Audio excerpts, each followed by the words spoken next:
Welcome to Childcare Rockstar Radio. I am your host, Kris Murray. Childcare leaders around the globe are breaking through challenges, leading the way in innovation, testing new best practices, and impacting children and families in a much more powerful and positive way than ever before. Each week, join me for interviews with early childhood leaders and experts that will leave you inspired to become the next childcare rockstar. Now, let's go.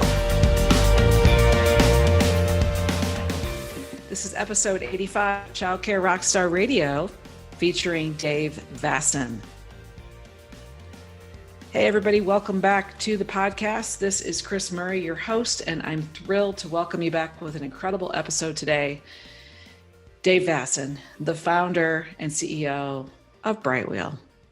Brightwheel is one of the leading parent management softwares for childcare centers, featuring best-in-class parent communication.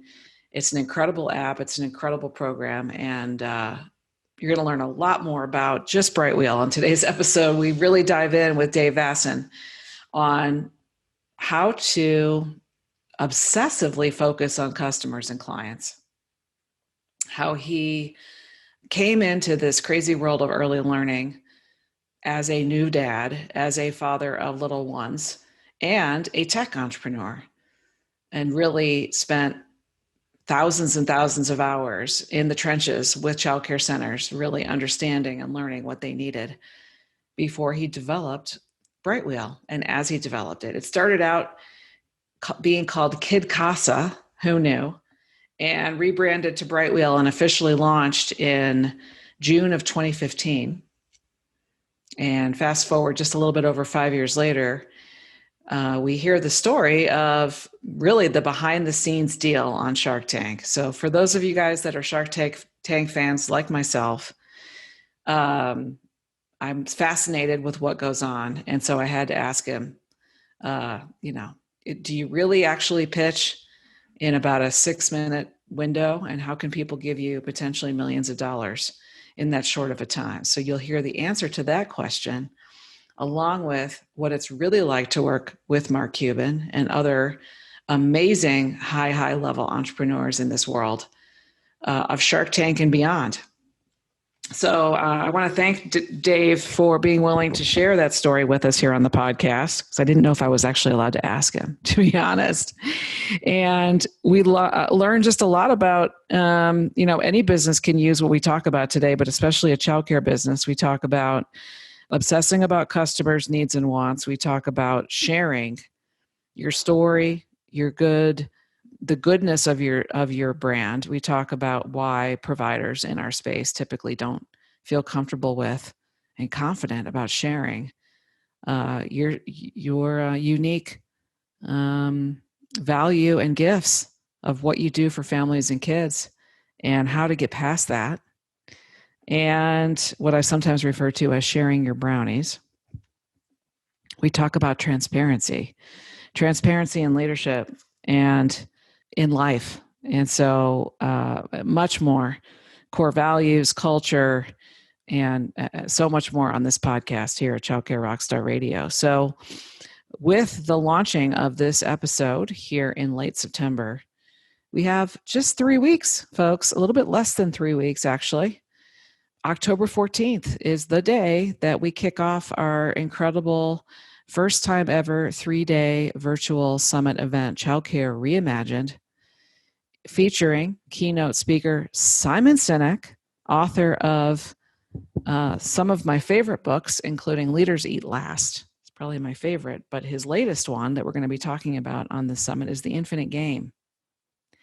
And we're going to do essentially a deep dive Q&A with Simon, and he's going to answer all of our burning questions from stage at the virtual summit. First time ever. We're anticipating several thousand of you in the crowd. Tickets are selling like hotcakes. And I'm inviting you, not going to talk about this hardly, maybe 1 or 2 more podcast episodes, if that. This is really your last chance, in my opinion, to get a ticket, because as of September 30th, the ticket prices will go up at midnight on the 30th, aka October 1st. They go up another $100. And you'll be receiving a really cool, fun event box, a swag box in the mail from us, shipped to your door when you buy your ticket and register by September 30th at midnight. So if you miss the September 30th at midnight Cinderella deadline, you miss out on the fun box of stuff and the event workbook and all that cool stuff. And you also miss out on a deal, a $100 off cheaper deal. So come on, guys, get in there. It's childcare-reimagine.com or childcaresuccesssummit.com. Go now, register. Don't delay. Put it on your calendar and spend 3 days with me and us. I think you're going to be incredibly energized about your business. And we need this. The reason why people come back to the summit year after year is it's the only place that leaders can escape to a world of ideas, strategies, masterminding with others and networking, learning what others are doing at a very, very high performing level in your business. It's all early learning, leadership and business, and motivation, inspiration. It's a refilling of your bucket. So people come back year after year because they get depleted in our industry. It's exhausting. The work that you're doing, especially in 2020, and I don't have to go all into it, is exhausting, and you need this more than ever to fuel yourself up with confidence, energy, inspiration, and a game plan. Let's go, you guys. Let's go do this in 2021 and beyond. So get your tickets now, and if you miss it, then I will miss you, but don't say I didn't tell you so, because it's going to be insanely incredible with Simon Sinek and Mr. Trent Shelton to keep us going. Okay, that's it. That's all I needed to tell you, and I hope that you enjoy this episode. Let's dig right in and meet Mr. Dave Vasen, founder of Brightwheel, and we learn all about his Shark Tank journey and much, much more. Enjoy.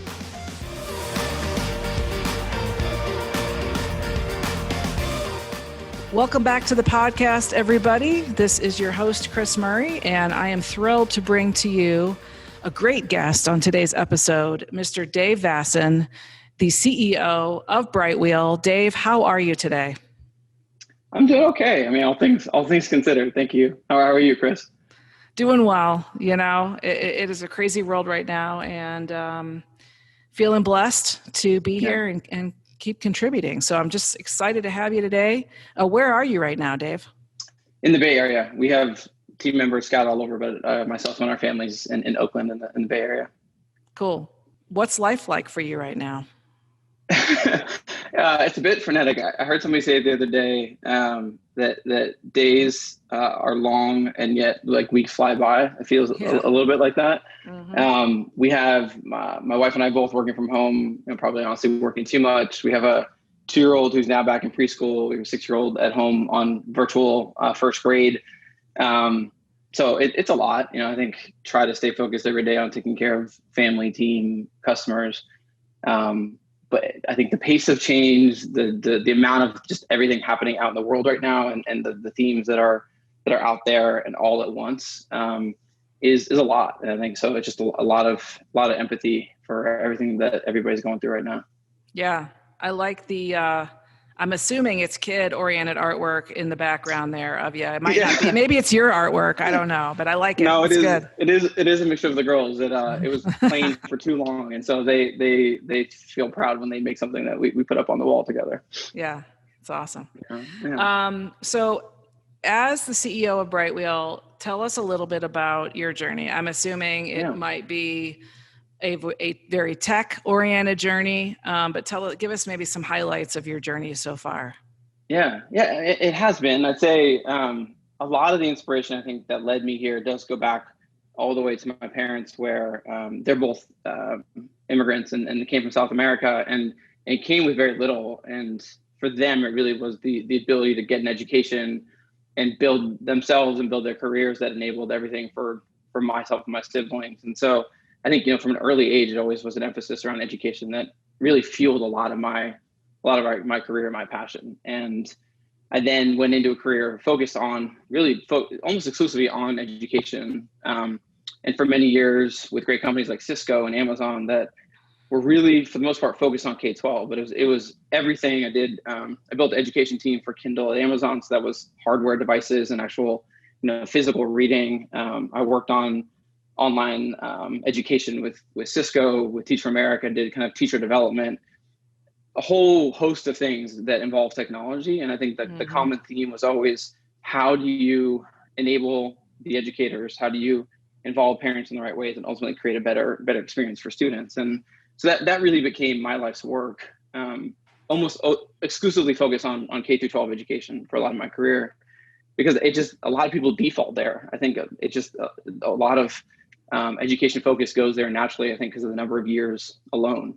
And it was when one of those pictures, when my now older daughter was born, Serena, that I was literally pulled into the early ed experience. And as I started to understand and explore, literally just going out and talking to providers, first just to understand and learn and find childcare for Serena, I was just compelled, and I ended up spending a lot more time with people on the ground and learning and saw just a really deep need for better tools, for better software, for better experience that I had seen elsewhere. I mean, by then I had been working in software for a while and had seen all these great things in other places and felt like, why doesn't this exist here? Why don't they get it as well? And so literally spent hundreds of hours just eventually, shadowing, listening, observing, and then eventually building what became Brightwheel with folks on the ground. I remember very, very explicitly, and still sometimes now, getting emails, 11 p.m. midnight from owners, because that was when they could actually do something outside of just the frenetic running of the business every day. And just felt the deep frustration, I think, with not having something really great. And so Brightwheel was really born out of the realization that there are so many things happening day to day on the ground, nothing great solving that. And there could be a single solution that could save time, save money, make life easier, and just feel delightful, feel like, oh, this is great. This is really, really good. Yeah. And that was it was super organic. It kind of all came together in a lot of different ways, and eventually made the decision with my wife to take the plunge. So what years were you spending doing that research and development? Yeah. And then when did you actually launch? So Serena was born January 2014, and I was the parent in charge of finding childcare. I was super behind. And so only after she arrived did I go out and over the next couple of months of early 2014, just started learning. It felt so compelling. I eventually left my job in that summer. Serena was at home on unpaid, my wife on unpaid maternity leave. We had a newborn, not the ideal time to go start a company, but it felt so compelling. I felt like I had to do it, and worked really fast to on my own really launch kind of an initial version. Actually, not many people know this, but the first version of Brightwheel was called Kid Casa, and we launched it in mid 2014 with 3 schools, just really trying to learn and get something out there. Literally built with them side by side every day, and made a lot of tweaks, a lot of adjustments. Learned so much, and then we eventually put the team together and actually launched as Brightwheel in June 2015. So we just crossed our 5-year birthday. So a lot of building and learning on my own at first, and really spent the time, I think, to really get to know the users in our space at a very deep level before kind of pulling together the initial team and rebranding and kind of getting to what became Brightwheel. Mm-hmm. And roughly how many programs are using Brightwheel today? Yeah, we shared it's over 25,000 today. So wow. It's pretty amazing, and I think we're shocked on every time we say that number. Like, I think to see, I remember the first one and the number 2 and number 3, and then we got to 10, and so it is eye opening. And I think for us the biggest thing is that nearly all of that has been word of mouth. Like, we have really just seen people want to share and feel compelled, because of the experience that they have day to day. And so we're just starting to invest a little bit, but it really has come from people falling in love with Brightwheel. And that's where we kind of pour all of our investment into and all of our day to day into. Very cool. I personally have lots and lots of clients that use you and love you, and I know that their parents are loving the experience. So I can say firsthand or secondhand that it is an awesome, awesome platform. So, because I feel like, especially since we started kind of partnering with you more intentionally over the last 18 months, a lot of our clients have adopted it. So like I'm on a coaching call and it's like, oh yes, we use Brightwheel. We use Brightwheel. We use Brightwheel. And I'm like, wow. So I know that you've had some really good adoption among our folks as well. Share with us a fun fact, if you would. What's something that hardly anyone knows about you? Well, now I gave away some of them already. Like I already told my parents, and it's just like we have a pretty mixed household backgrounds and things even here. But I would say, well, I'm going to relate it back to your earlier question, because I haven't shared this part of it. But a lot of my own work around education actually came with working with fourth and fifth graders when I was an undergrad, and I would go to a pretty tough neighborhood and spend Fridays with them. And for me, it was realizing that time, literally an hour, half an hour, whatever it was, like in a really tough situation, that they were on a certain path and it was really clear where they were going. And our ability to change that path was really what I think inspired a lot. I mean, I saw my own life, but kind of seeing that I could have that impact with them. And the fun part of it that I actually don't think I've ever really shared this is by my senior year, I'd been doing it for a couple of years in undergrad. I tried to go create some software. This is back in 2001, 2002, I guess. And I created this piece of software that was going to enable anybody to do that, anybody to connect with young kids. Cool. And it just completely flopped. Like it never went anywhere. Of course. And it was just a good learning. Like your intent and heart can be there, but it wasn't well built, and it was a bunch of volunteers that were all trying to scrap it together, and it never came to fruition. But I think I got the bug early that like, oh, software could do something here. So I think that experience of mentoring kids early on, and then trying to like see if there was something there for a bridge or for an opportunity to kind of amplify it, that was there pretty early, I guess. Cool. Yeah, I have a couple similar things in my journey to you that I've never shared. One of them is I volunteered in my 20s at a teen homeless shelter in inner city Chicago, and I've never really shared that. And that was really impactful because I got to really feel like what it means to make a difference for other people. You know, it's nothing like being there day to day and seeing and like feeling that experience. And so I totally agree. It was visceral for me. And I still think I draw from that energy in terms of wanting to create something really great. Yeah. Cool. Yeah. And the other thing is I used to work at Sun Microsystems in education for their software divisions. And I was in a tech company early day, like 99. So it was the Y2K boom. And everybody was like, Y2K, security, da-da-da-da-da. Oh my God, the world's going to end. And so they were hiring like mad at Sun Microsystems. And then it got bought out by Oracle about 4 or 5 years later. But that was a fun journey because I was able to bring that tech energy. They were constantly reorging. Like, what's up with all the reorging? Come on, guys. Like, really? Honestly, it's like reorg. And I was like, we just got used to our job and now you're reorging us again, which for those of you guys listening that don't know tech firms, it's like, just take your org chart and throw it against the wall and mix people around. Right. And hopefully it'll work out really, really well. And then you'll find hidden talent amongst it. Anyway, so we were doing that a lot. And so I found that to be kind of a funny exercise in futility, but tech companies are super fun. So with Brightwheel, what do you feel is like maybe some cultural components that you took away from all of those tech companies that you've worked for that you like intentionally you wanted to fold them into your beautiful company, Brightwheel? Is there anything that really stands out? No, absolutely. I think, the start of it is the idea that it was there early, but like software can play a role, and you can't replace humans. You can't kind of try to change everything. But software can be super additive. It can make things better, easier, faster. And there's just a belief that that can happen in every industry. And you're seeing it like, I took a lot of inspiration from seeing, restaurants and yoga studios and a bunch of these other proprietors who were really enabled by really great software. So I think that's part of it. I think there's an element to obsessing about and understanding the customers that is really important. I took a lot of that away from Amazon, where it didn't matter what the decision was. We had to do right by our customers. And we would be willing to do things that were quite expensive in a lot of ways if it meant doing right by them.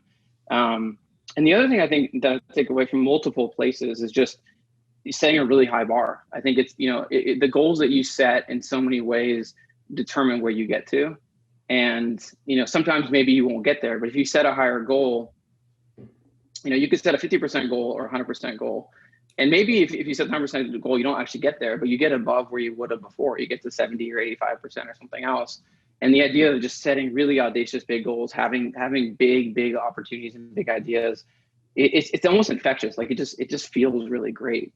So there's no question that across all these companies, there are elements of their cultures and their approach and their strategy that I've tried to pull in the best of them, into what we do every day. Mm-hmm. So in 2015, you launched in June of 2015. And then when did you actually appear on Shark Tank? We appeared. So the funny story is we filmed not long after that, but they held it back in showing it. So we only aired in end of April 2016. But the true story that not a lot of people know is that we filmed just after launching, or at least the preparation was right after launching. But it only aired much later. Okay. And I know that you had a couple sharks come in with you. I've watched the episode. It's very fun to watch, including Mark Cuban. Mm-hmm. Right? Absolutely. Yeah. So tell us a little bit about that experience. What was it really like to be on Shark Tank? I mean, looking back, it was crazy. And I think part of it is like, I can relate, I think, to a lot of the individuals that you work with, because every day there's too much going on, right? There's just too many things. And what do I prioritize? What do I focus on? We had literally just launched as a company. We had nothing, the things weren't working. We didn't have a support site. Like, there's just so many things that didn't exist. And then I tell the team, hey, I'm going to go try to be on Shark Tank. And I remember it was only 5 of us. I remember then the engineers being like, what are you doing? Like, what did we just sign up for? Like, what is this guy? Like, this guy wants to be a reality TV star or whatever. But for me, like, I had no desire for that, to be clear. For me, I was watching with my wife one day, and it felt like a really great way to share the story of early education. And so we went for it. I think part of the story that a lot of people know is that it actually is a lot of work. Like, it was like probably, without exaggeration, 10 different rounds of cuts and evaluations and essays and videos and all these things. Eventually they bring you to California where they shoot, and still then they say, look, we're going to film everybody that's here. We're going to cut another 30%. And so you're reminded at every point that you might not make the cut if you do poorly, if you lie, misrepresent anything, if anything, any of the above, like they just cut you and you go on the side. And so there's this mounting pressure as you go and you go. I think the big surprise for me, I'd say, was just how real it is. I had assumed, I guess, just pick any reality TV show you want, that it was somewhat produced or rehearsed or whatever. Right. Literally, when I walked down that kind of well-known walkway, they didn't know anything but my first name. To the point where when they brought me onto the set, I was standing out in an open area, and one of the sharks was going to walk by, and they like shoved me in a curtain because they didn't even want visually the person to see me.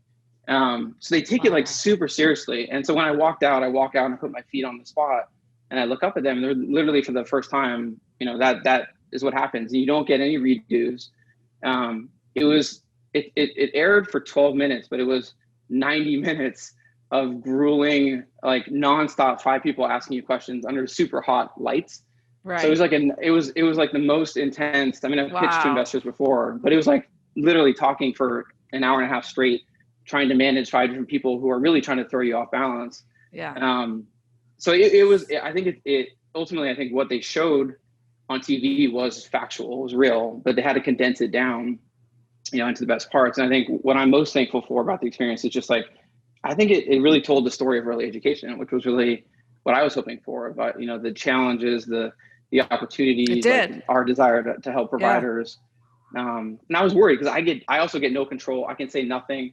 I couldn't even tell my mother, that night I saw my mother-in-law, the night that I filmed. And I couldn't tell her. Like I literally, I told her I was at a trade show. Like I just like I was wearing my Brightwheel shirt, and so I was like, I was at an education trade show. So they take the secrecy very, very seriously. Wow. So I knew that it was. I was thinking it has to be longer than what they're airing because they need more detail. I'm thinking, well, aren't they going to want to look at your P&Ls? Aren't they going to want to see some stuff? And so it went for 90 minutes and then they cut it down to 12.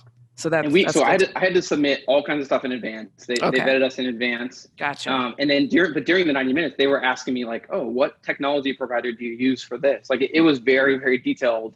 People on TV don't care about that. Right. But if they're going to make an investment, they care about that. So yeah, it was a lot. It was a lot. Gotcha. Cool. Yeah. I might be on that show someday. Probably not, but I do have one or two little ventures I've been working on the side that it's like, we actually did film a video for one of these small ventures that I have a friend that has this product. And she's like, can you help me get on Shark Tank? And I'm like, well, I could try. So I'm like, well, what's the video asking for? So we tried, but we got cut. So I'm sure it's very, very rigorous to try to get through all those rounds. So I literally think they said it, it's like a couple percentage points of people who actually make it through the whole process. I think it was like something insane, like 40,000 people apply or something, or like something crazy. But yeah, I mean, first of all, let me know if I can help. And then it's funny because now my daughter, she was on the show back then as a baby, and she's old enough now to like understand it. So she's trying to come up with product ideas. That's so great. That she can be like a second generation shark. Yeah, I love that. We watched it with our kids when they were young, and we still do, and they loved it. Every time there was a product that was kid-focused, they'd be like, let's order it. That looks amazing. So, and you did a great job representing the needs of the early education community. So, way to go. Do you still talk to any of the sharks? Are they involved at all? Or are you allowed to say? I don't know. I'm absolutely allowed to say, yeah. I mean, it was interesting because first of all, they do really care. That week, a lot what I'm sharing, I think I've shared before, but that week, like Mark Cuban's team went to childcare providers in Dallas. Like they were out there understanding the market. Wow. And they want to help. If anything, their biggest thing is like, I don't ask them for enough. So they're super engaged. They're some of my most responsive investors. Cool. And they really believe in the mission. I think for both Mark and Chris Sacco also ended up joining. They wouldn't come on board if they didn't want to see this, be successful, but because of what success means. I mean, success means that we're making each of our providers better in measurable ways and enabling them in measurable ways. And, they certainly saw and felt the pains that we're trying to solve and are really, really excited. And so, yeah, they're super engaged actually, which is really, really was not probably unexpected, to be honest. Yeah. Super cool. Yeah. So let's talk a little bit about, tech in a preschool environment. And so for childcare leaders that are listening to this podcast, how can preschools and childcare centers be using technology to be more innovative or maybe in this age of COVID, like, I don't know if you've seen anybody using Brightwheel or other technology in a way that they're helping shift or pivot or be more innovative when we have to be during this crazy time. Anything come to mind? Yeah. I mean, I think that the biggest thing that I talk to new providers about is there's sometimes almost a hesitation or a weight of like technology. There's this feeling of like, oh, like that's a big shift and a big movement. And what we often talk about is innovation can be as simple as taking the thing that nags you the most and just making that better, right? And that's a lot of where we started from, which is looking at the licensing and the reporting and the billing and all these things that are just so annoying and so hard and so frustrating and take up time. And so part of it is just saying, first of all, how do I just take these things off my plate? And that actually allows people to be innovative in other ways, right? You're not spending time on these like day-to-day things that have been a thorn in your side for so long. So there's just the baseline of just getting better. And like we actually measure that we save for every provider up to an hour per person per day of time that goes back to them pre and post Brightwheel. We've done these time studies. And so part of it is just by innovating, by like taking things off your plate and making life easier. And then there's the element of like, okay, how do we go to the next level? And for that, I do think COVID has been really interesting for all of its challenges. And I think our team deeply, deeply feels what people are going through right now, the level of uncertainty and the loss of revenue and just the amount of risk that people are taking on every day, without discounting that in any way, I think it also has brought to light the way that technology can step in. And so, we were the first to come out with a touchless check-in system, which now is required in some states, for example. And so the idea that you're not writing on something or touching something, but just a parent can scan from their own phone, and it just changes the actual exposure. Right. All the way back in March, we launched an online learning product where it really took what people were doing in the classroom every day, but for the first time ever, it made it accessible to parents. And that allowed providers to easily share content, to frankly keep charging their parents, even when kids weren't coming in. And it was just a small extension of what they were already doing. It was just click a button and share with parents. But I think the idea that the model is changing, that the day-to-day is changing, the costs are increasing, and so wherever you can cut costs back, that's the mentality that we take. I think what it is bringing to light, without minimizing all the challenges of COVID, it is saying that there are real opportunities where technology can help, and can help overcome this hugely crazy thing that we're all dealing with right now. Yeah, absolutely. Are you seeing any trends or changes in the early childhood field related to how leaders are reimagining their businesses? Like, one obvious one that comes to mind is childcare centers are finding spaces where they can bring elementary school kids in and run pods for them virtually to help assist parents who need to get back to work and their kids aren't going back to elementary school or even middle school. So, I mean, it seems like they would be able to pretty quickly use Brightwheel to bring those kids in and those parents, and as clients and customers, give them the app and build communication platforms to run those kinds of either pods, virtual pods, or online preschool components. So that is one that comes to mind. So have you seen a lot of that type of adoption? Yes. Yeah. I mean, I think the rapid shift to digital has definitely accelerated. And then the creativity of what you're describing has also just accelerated, where, people are shifting hours. They are creating new physical spaces and carving up their schools in different ways. And no matter what you think, I think of the restrictions and the regulations, it's forcing people to adapt. And the reality is, what we try to do is enable that, within Brightwheel, within the tool, to just create flexibility.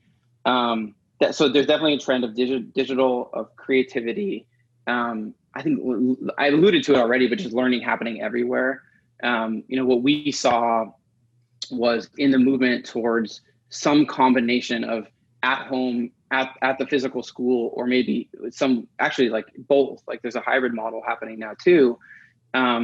If you can find some ways to share things, to share some content, to do a Zoom video every now and then, those schools that did some virtual learning option were literally 2.5 more times likely to maintain their levels of tuition, is what we found in our data. And so I think that rapid saying, we're gonna what we do, we're gonna try to do it anywhere. Like, the magic, of course, happens in the classroom, but we're gonna try to adapt and share. I think the other one that comes to mind too is, and I know this blends a lot with what your team talks about, but just what you share really matters. And I think it's really interesting to see that, like, from a marketing standpoint, it's with the impression that you make with what gets shared with parents really matters. And you could have an amazing program that parents don't realize it. They really don't understand the quality of the education and what's happening. And so their likelihood of sharing that with others, of being a champion, referring, all those things. Yep. And then you actually have the opposite in some cases, where it's maybe a new or program that isn't fully up and running yet and fully at that level of quality, but they communicate it really well. And so, what we try to do is help folks think about what are the really easy, we don't want to create work, but what are the really easy, light touch ways where you can really bring to life what's happening. Because it's such a closed box, I think, for a lot of people.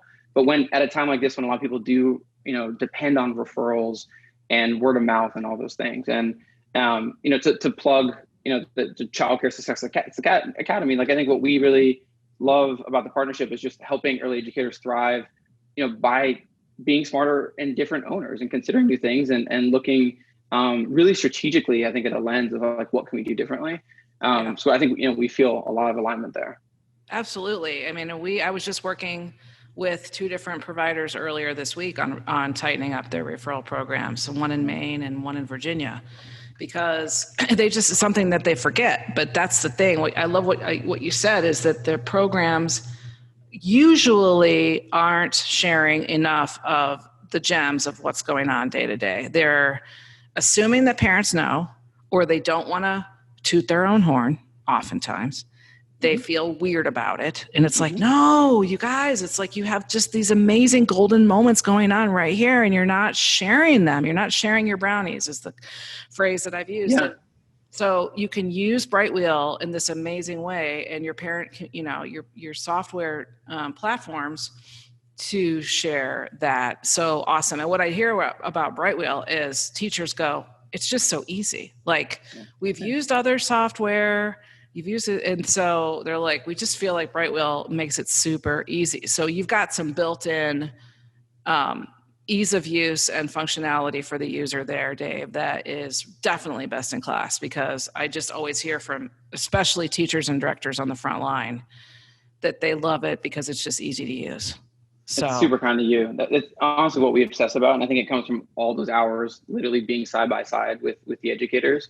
A lot of people kind of associate us with like pure parent engagement, but we were born out of hundreds of hours, in the classroom, in the back office, sitting next to the person doing the billing.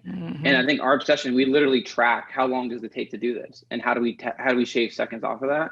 Yeah. And then the end result is exactly what you talk about, which is it creates a virtuous cycle of, you share something because it's super easy and it feels effortless. The parent sees it, they like it. The teacher feels better, right? Like, they feel better about their work and what they're doing. And then the parent has more exposure, and everybody feels better. Because I think in the vacuum of understanding, people unfortunately make assumptions. My school isn't teaching kids as well as that other school.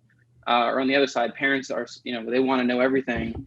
And it just, by introducing a little bit of information, it just breaks down those barriers and actually saves time, because you're not spending all this other time trying to catch each other up and transmit all this information. It's just these little touch points. And so we always lean towards do what feels right for you.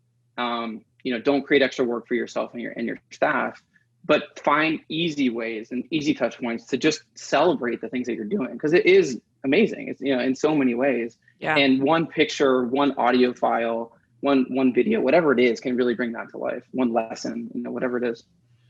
It's funny because I was in California last weekend hanging out at the pool on a mini vacation. And I heard this, and they had a 3-year-old. But he was probably 2.5. He was swimming around the pool and trying to throw the ball and stuff. And the mom goes, the dad says to the mom, did you get that video? Did you see that video from Johnny's daycare that they filmed of him singing that song? And she goes, oh yeah, you are my sunshine, my little sunshine. Wasn't that cute?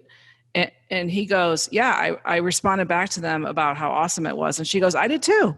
Oh. And of course, I'm trying to relax by the pool. And then my head immediately goes into work mode. Cause I'm like, and I'm sure that happens to you too. Cause you're like, yeah, case study, these guys are actually my users talking about their experience with their child sharing. And they were sharing a special moment that hit their heart, you know? So I think that's what it all comes down to. I think everyone, if it's the work that you do every day and how important that is, if it's your little human being, we all have this really deep connection, I think, to the work that is happening in this space. And, what we feel so honored, honestly, to be a part of is just the bringing that to life, the connections around that, and even the memories around it. I think there are moments like that, that happen all across the country every day. And, and certainly I think it's really valuable for everybody involved. Yeah. And the other thing I love that you said is related to transparency. So the programs that shared and connected with their parents via Zoom and reached out and kept in touch and offered distance learning and were transparent with parents about everything that was going on in April and May. Yeah.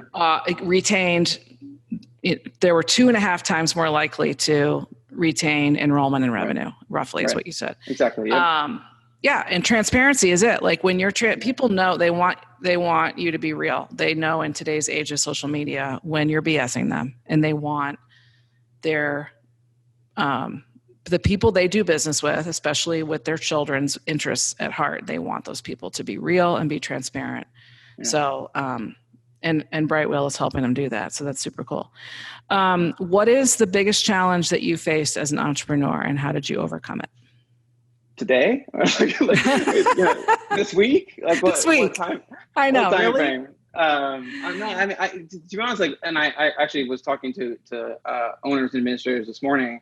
I relate a lot, I think, just because, like, starting, and the same as you, like, starting a business, it becomes your baby, but it just seems like there's never a dull moment, and there's just always something to fix or something to get better at. And so, I think what's challenging is, like, even when things are going well, sometimes it can feel like you're failing, and then when things go wrong, it can feel really, really hard. But the truthful answer to your question is, like, I think for me, the biggest like overall challenge along the way has just been people, and how we just hire really great people. And I would say that, we are asking people to come on board and take on a lot and be part of a journey, and also align with who we are and as a company. And the times that goes well is incredible. Like, we have such a brilliant team who deeply cares, who works crazy long hours to support our providers, and who are really in it for the long haul. When it doesn't go well, and I know a lot of people can feel this, it's really, really hard. And to be totally honest with you, like, some of the hardest moments in the company have been hiring someone or some people that I really believed in and invested a lot in, and it just didn't work out. And it's hard personally. It's hard, I think, for the culture. It's hard for the team. And I've learned a lot. Like, I think ultimately I would share my lesson, which is, early on, we were kind of hiring for, have you done this? Have you done X, Y, Z? Check these boxes. Do you see the certain criteria that we set up for a role? You have X years of experience teaching. Yeah. Whereas, like, what matters as much or more is, like, getting into the how of people work and the values, and are they aligned with what we think makes Brightwheel special? Yeah. And so really codifying our values and really trying to understand them throughout the interview process. And I think we've gotten a lot better at it, but the hardest moments, honestly, have been those, like, it just feels so heavy because it just isn't going well. It isn't going well. And I think it's bringing a lot of things down. Mm-hmm. Yeah. I feel the same, and I have gotten seasoned enough as a business owner, entrepreneur, to allow myself those moments of, if it's breaking, and I've shared this, actually, I think I shared this in the very first episode of Childcare Rockstar Radio, which was the beauty of persistence, which is right after the breakdown is the breakthrough. So if things are breaking in your company, you can, if they're breaking in your company and you know that you're just facing a shit show and things are going to go, then at least, we're going to continue in there, and then we're going to have the breakthrough, and it's going to come, and then things will get better, and they will. And so having gone through that enough times, but I think when you're young and you're an entrepreneur, you might not realize that breakthrough will come, but that's the painful part, is you're in the middle of the breakdown and you're having that oh crap moment. So, but to your point, you have to move yourself to the moment of learning, because it can feel overwhelming, right? And I think that exactly what you're saying. My worst moment in the company came at a point where several of these decisions hadn't worked out, and it could have been a moment of kind of crushing weight, but it was pulling back, saying, okay, what do we learn? How do we fix this? And we've literally put in place all these new systems and tools, which have gotten us now to where we are. And it's not even like a rosy, things always get better. It's saying, no, you gotta figure it out. You gotta dig in there and find out what went wrong and learn from it. And learning is, like, one of our core values as a company, and just saying that we can always learn from something and always get better. But it takes that like determination to figure it out and get through it. Yeah, for sure. Yeah. All right. So here's the classic question, Dave, of the podcast. Yes. How do you define a childcare rock star? I'm going to go back to our values, which one of our core values is around empathy. And that is really understanding each other, caring about each other, and the same for our customers. And that leads me ultimately to, like, it's a muscle that you can do, that you can build, where with curiosity, with understanding, you can get to know what makes people tick and what you can do for them and how you can serve them. And so I define it to me as like then around the people involved in this world. And so as I think of it, owners and administrators and them having frankly balance in their lives, them getting to a point of really feeling in control and understanding their day to day and taking pride in what they built. When I think of staff, I think of really being fulfilled and really taking ownership in their work, and having maybe a little bit less of the frenetic moments where you actually can as the master of that domain, really invest in the kids and their development.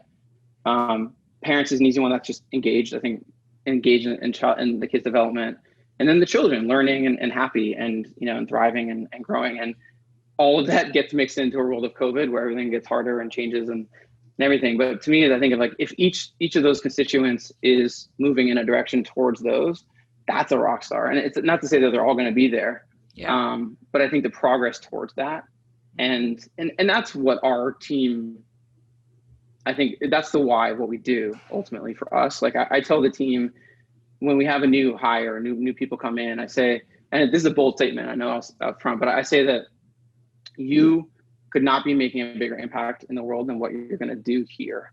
And that's because of the impact of early education and the opportunity to affect, small business owners and educators and child development. And so I think ultimately the ability to move all those folks forward is really like, that's a true rock star to me. That's so great in terms of what's happening day to day.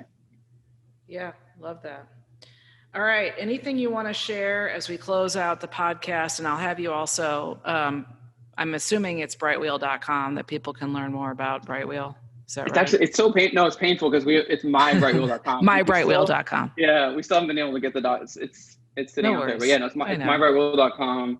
And thank you for sharing that. I think our journey is all about serving the all sorts of sizes and types of providers that are out there and doing the incredible work that they do. And so please visit our site and let us know how we can help you. And we're really heads down right now trying to develop and do everything that we can, and literally releasing new things almost every day at this point to try to support our community.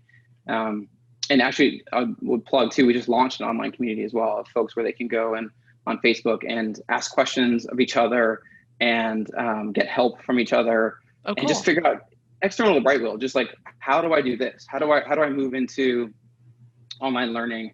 What happens if there's a return to shelter in place? Like all these cool conversations that are happening to just help each other out. So I think for me, it's just expressing gratitude, I think, to everybody that's out there and the work that they're doing. I think the cool thing for me, I think over the last 5 years has been going from a place where I feel like at least there was a lack of appreciation and understanding for early education 5-6 years ago. And there now is a greater understanding where you see, at the federal level, the state level, the local level, it's being championed for policy, for funding. In the midst of all the craziness now, thankfully it's moving too slowly, but thankfully people are talking about funding for early education. And I think, one of the outcomes I think of COVID will be that people will have a deeper appreciation for the people that educate their kids. And so I'm hopeful we will get to a place where this industry continues to rise up in people's understanding and funding even, and all the ways that it deserves. And then you look at each individual place and the amazing work that's being done day to day to really change communities, to change kids' lives, to really employ teams of people. Like, it's just incredible. So our team feels totally blessed to be a part of this every day. And we love partnering with you to share that message and to enable more and more folks to really up-level what they're doing every day and support them. So thank you to you, and thank you to the communities that are out there. Yeah, you're absolutely welcome. Thank you so much. It's been a great episode. You guys, if you're not using a software tool that's best in class like Brightwheel, you really need to. I often refer to my story of switching from one of the largest chains in the United States to a small mom and pop childcare center. And the reason why is because they weren't doing parent communication. I was literally coming in and out of the classroom every day, not knowing what was happening with my toddler, not knowing what was going on with her day. And parents love daily communication. They crave it. They love those pictures and videos that you guys are putting up in your apps. So for listeners who are still not bought in, you need to, and you definitely need to check out Brightwheel at mybrightwheel.com. So thanks again, Dave Vasen. It's been awesome being able to pick your brain, especially about my favorite show, Shark Tank. That was, I love the hell out of that part of it. So that was really, really good. Thank you. Thanks so much. And thanks everybody for tuning in to Childcare Rockstar Radio, and we will see you soon. Take care and God bless. Thanks everybody. Thanks.